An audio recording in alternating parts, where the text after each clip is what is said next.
Hello there, Scorpio, and welcome into my channel, Joy to the World. I am Melissa Joy, and I'm here to do a reading.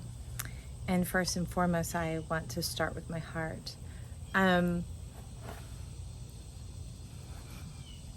There's been like deep secret pain in this Scorpio, not like pain, but just that heaviness, wanting a true change. And not just the chase about change and the things and the goings and the doings, but like truth, true heart change. And this card at the bottom of the deck, I've already shuffled it, y'all, was talking about you sitting on some of your secrets, keeping a wrap down. Look, can you see those little feet in there? Keeping a wrap down on a lot of your secret gifts, your natural self, maybe even your part of fortune. You could Google part of fortune. And I think is it maybe Cafe Astrology that I went to and found it? And find out where that is, because that's your natural and innate self and your talents. And you've been talking to me for over a week about how you hide that in secret. That people being attracted to you or finding you attractive or all that ziz and zingle and that type of like spiritual and sexual type energy, you know, and I don't mean having sex. I'm just talking about that flirty, fun, fine, fiery type energy is so limited. It's like a flat map versus a round globe. And although that's easy for you to do, and it can also make you easy to fall for, kind of the heart on the sleeve, and you're talking about heart on my chest. And that few weeks, few months, few years down the road, it's over. And you're wanting to move past that.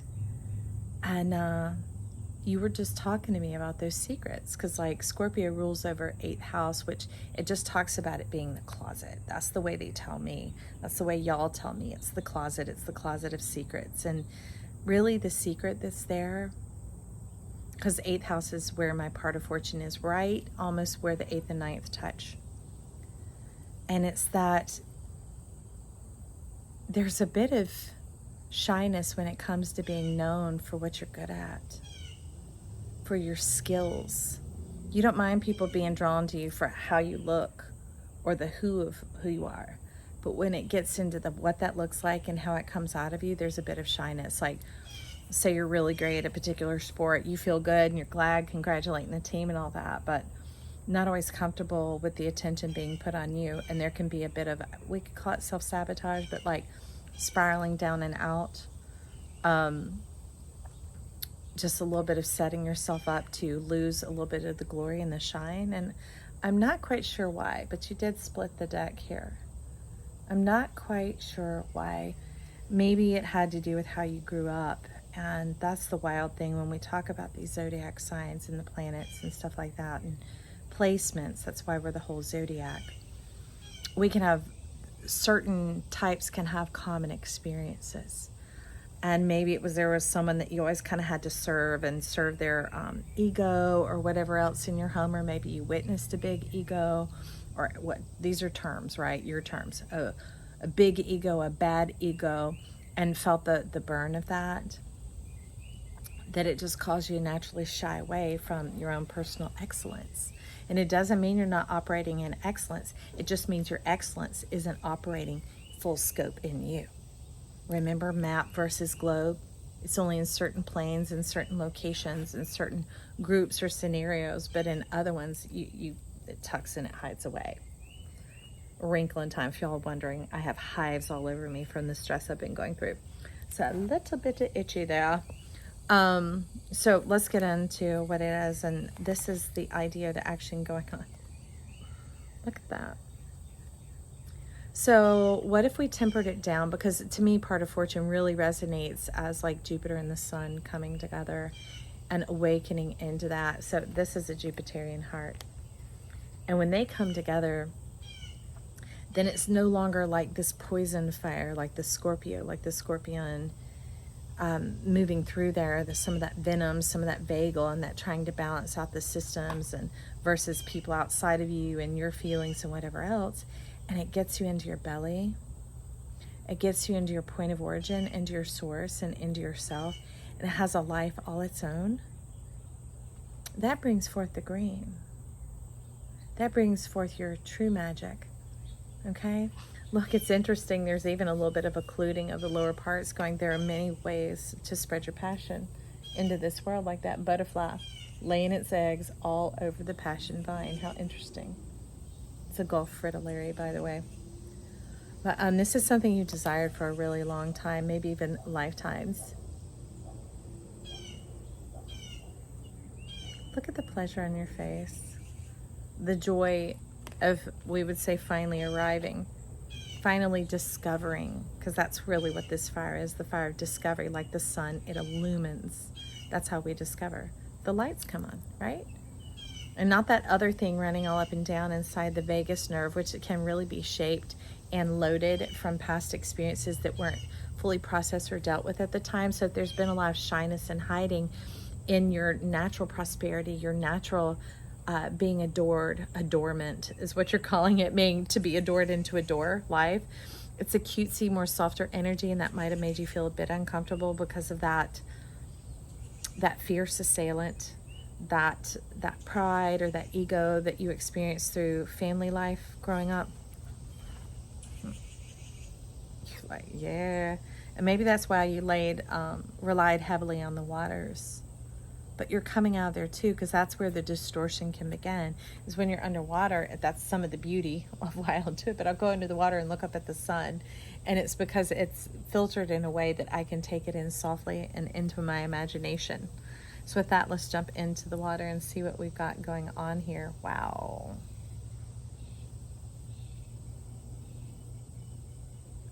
So it's conflict.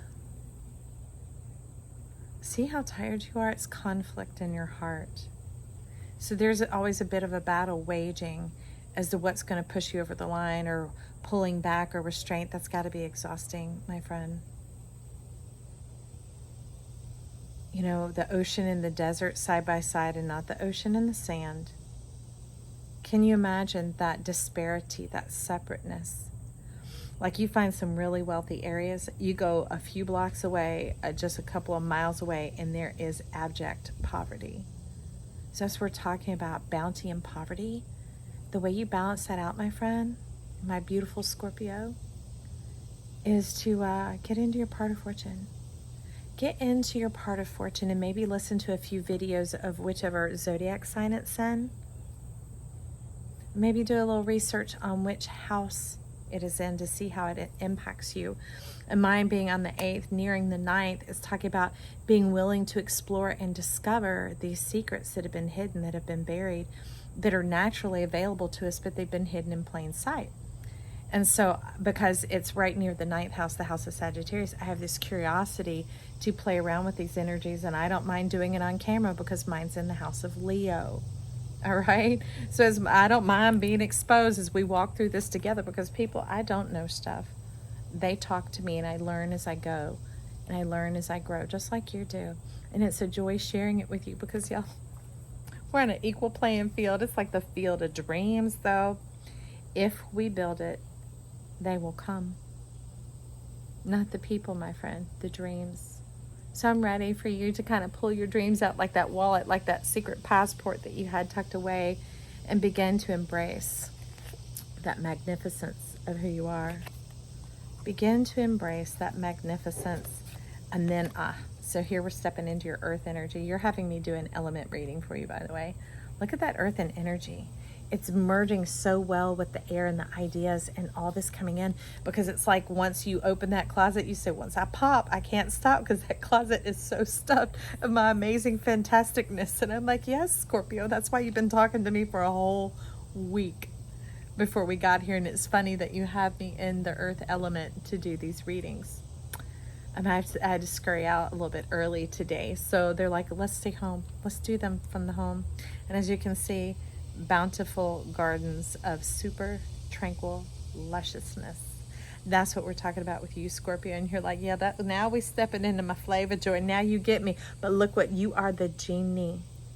Rub your belly, rub your lamp.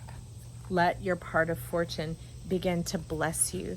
There is no arrogance in that. Humility is truly knowing who you are, where you come from, where you're going, and what you're here for. Not purpose. I'm here to enjoy my life. That's what we're here to do, is to live and to experience, to develop and grow. All right, and this is the air. Interesting. Ace of Cups. So it can be a bit heady and a bit heavy, because like all of a sudden it starts springing open and getting there, and then it feels like wanting to shrink and compound back in.